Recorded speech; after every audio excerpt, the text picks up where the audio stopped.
BCS এবং bank, এই দুইটার প্রিপারেশন একসাথে আপনি কিভাবে নেবেন? খুব সহজ কথায় বললে, আপনারা অনেকে ভাবেন যে বিসিএস মনে হয় উত্তর মেরুর প্রিপারেশন আর ব্যাংক মনে হয় দক্ষিণ মেরুর প্রিপারেশন। হ্যাঁ, এই কারণে হচ্ছে আমরা সবসময় জিজ্ঞেস করি যে তুমি কোন দিকে যাইতে চাও, বিসিএস এ যাবো না ব্যাংকে যাবা? তো এটা আসলে আমরা আলাদা করে ফেলি। হ্যাঁ, কিন্তু বাট আপনি যদি একটু টেকনিক্যালি চিন্তা করেন তাহলে দেখবেন যে আপনি খুব সহজেই মানে একুল ওকুল দুই কুলই রক্ষা করতে পারেন। হ্যাঁ, এবং আপনার দুই জায়গায় একটা সম্ভাবনা থেকে যায়, বিসিএস এবং ব্যাংকে।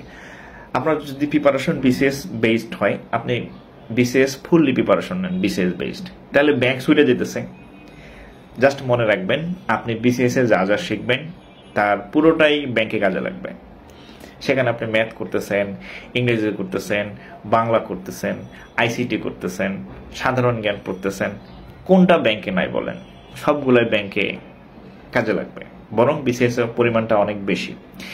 তাহলে এখন ওদিকে আবার ব্যাংক ছুটে যেতেছে, আপনি ভাবতেছেন আমি মনে হয় ব্যাংকের জন্য তো প্রিপারেশন নিচ্ছি না, তাহলে কি নাকি?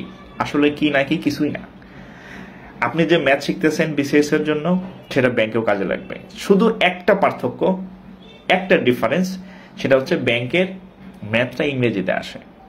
এছাড়া আমি আর কোনো পার্থক্য পাই না এই দুই লাইনের মধ্যে আর কি। আমি তো দুই জায়গায় পরীক্ষা দিছি, তো জাস্ট ব্যাংকের ম্যাথের ভাষণটা ইংরেজি। অর্থাৎ আপনি যদি আপনার বিসিএস প্রিপারেশন সাথে সাথে ম্যাথটা মানে ইংরেজিতে একটু প্র্যাকটিস করেন, হ্যাঁ, তাহলে হচ্ছে আপনার এক ঢিলে দুই পাখি না, সব পাখি মারা যাবে। কারণ অনেকগুলা ভালো ভালো প্রতিষ্ঠানের কোশ্চেন ইংরেজিতে হয় এখন। লাস্ট এনএসআই সহকারী পরিচালকের কোশ্চেন কিন্তু ইংরেজিতে ছিল। আপনি যত প্রকারের গ্যাস, বিদ্যুৎ সহকারী পরিচালকের পরীক্ষা দিবেন, অনেকগুলো পোস্ট আছে ভালো ভালো 9 গ্রেডের, বা হচ্ছে বিভিন্ন যে বিমানে পরীক্ষা দেন, সিভিল এভিয়েশনে ভালো ভালো পোস্ট, ওখানে কিন্তু কোশ্চেন ইংরেজিতে হয়। হ্যাঁ, বিদ্যুৎ, gas, petroleum corporation, Bangladesh gas field, এগুলাতে। তাহলে ওখানে কিন্তু ইংরেজিতে প্রশ্ন হয় না। আপনি যদি শুধু বিসিএস করে পড়ে থাকেন, তাহলে কিন্তু 4 বছর পরে দেখা গেল ফক্কা মারলেন, কোনো কারণে তো নাও হইতে পারে নাকি। বাট আপনি যদি সাথে ইংরেজি ম্যাথটা প্র্যাকটিস করেন, তাহলে একই সাথে আপনার ব্যাংক হবে, আদার্স যত মানে কি বলে প্রিপারেশন আছে বাংলাদেশের, হ্যাঁ, সব ব্যাংকের প্রিপারেশন আপনার মানে ব্যাংক এবং প্রতিষ্ঠানের প্রিপারেশন আপনার একসাথে হবে। সো এখন থেকে চিন্তা করবেন যে আলাদা না, দুইটা আসলে একই। আর একটা বিষয় হচ্ছে, আপনি লাস্ট যদি ইয়াগুলা কোশ্চেনগুলো অ্যানালাইসিস করে দেখেন, তাহলে অনেক ম্যাথ আছে যেগুলো বাংলাতে আসছে বিসিএস রিটেনে আর ইংরেজিতে আসছে ব্যাংক রিটেনে। অর্থাৎ মানে একই ম্যাথ, জাস্ট ভার্সন হচ্ছে দুই জায়গায় দুই ভার্সনে আসছে। সো এখন থেকে এভাবে টেকনিক্যালি পড়বেন, যাতে হচ্ছে আপনার মানে কোনো রিস্ক না থাকে আর কি। হ্যাঁ, তো আপনি বিসিএস বা আদার্স জবের প্রিপারেশনের সাথে সাথে ব্যাংকের জন্য ইংলিশ ম্যাথগুলো প্র্যাকটিস করবেন, ইংরেজি ভার্সনটা ইংরেজি, ম্যাথ তো ম্যাথই। ব্রিটিশরা তো আর বাংলা বিসিএস এর জন্য তো আলাদা ম্যাথ বানায় নাই, আর প্রাইমারির জন্য আলাদা ম্যাথ বানায় নাই, ব্যাংকের জন্য আলাদা ম্যাথ বানায় নাই।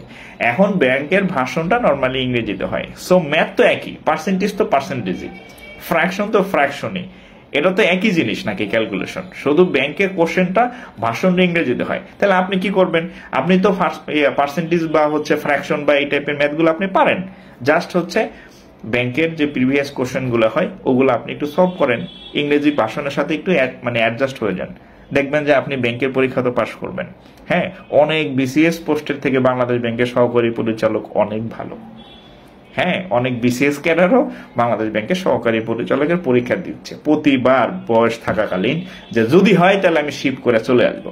অতএব আপনার যাতে উত্তর মেরু দক্ষিণ মেরু দুইটাই ঠিক থাকে, এখন থেকে ওভাবে একটু টেকনিক্যালি পড়াশোনা করেন, যাতে হচ্ছে আপনি সব জায়গায় ফাইট দিতে পারেন। হ্যাঁ, আপনি যদি শুধু একটা দিক নিয়ে পড়ে থাকেন, একটা দিক তো মিস হওয়ার সম্ভাবনা আছে না। অনেকেই আছে জীবন শেষ করে ফেলছে বিসিএস করে, শেষ পর্যন্ত 12 গ্রেডে চাকরিও হয় নাই। ঠিক আছে, সো হচ্ছে যে এই দিক ওই দিক যাতে মানে সব দিক ঠিক থাকে, এরকম একটু কম্বাইনলি ব্যালেন্স করে পড়েন, তাতে আপনার সব দিক থেকে ভালো হবে আর কি। ঠিক আছে, এটাই। তাহলে এখন থেকে আপনি এভাবে পড়াশোনা করেন, আশা করি ভালো ফল পাবেন। হ্যাঁ, আমি বলে রাখলাম, যদি কখনো মনে পড়ে আপনার ভালো ফল পেয়ে, তাহলে আমার কথা মনে হবে আর কি। হ্যাঁ, সবাই ভালো থাকেন। আসসালামু আলাইকুম।